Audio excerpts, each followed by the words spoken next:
কুরআন শরীফের জননী বলা হয় সূরা ফাতিহাকে।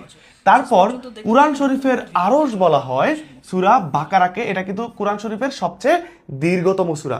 আমাকে বলতে হবে কুরআন শরীফের সবচেয়ে ক্ষুদ্রতম সূরা কোনটি। তারপরে কুরআন শরীফের অন্তর বলা হয় সূরা ইয়াসিনকে। তারপরে কুরআন শরীফের প্রদীপ বলা হয় সূরা মুলককে। তারপরে কুরআন শরীফের তাজ বা মুকুট বলা হয় সূরা আর রহমানকে। তারপরে কুরআন শরীফের মাথা বলা হয় কোনটিকে? বিসমিল্লাহির রহমানির রাহিম। তারপরে বিসমিল্লাহ নেই এমন একটি সূরাও কিন্তু রয়েছে, যেই সূরায় কিন্তু বিসমিল্লাহ নেই। সেটি কোনটি? সূরা তাওবা। আর কোন সূরায় দুইবার বিসমিল্লাহ রয়েছে? সেটি কিন্তু সূরা নামলে। সো বিসমিল্লাহ নেই সূরা তাওবায়, আর দুইবার বিসমিল্লাহ রয়েছে কিন্তু সূরা নামলে। এইবার সবার কাছে আমার দুইটা প্রশ্ন রয়েছে, সেটা হচ্ছে কুরআন শরীফে মোট কয়টি সূরা রয়েছে, আর ইসলাম শব্দের অর্থ কি?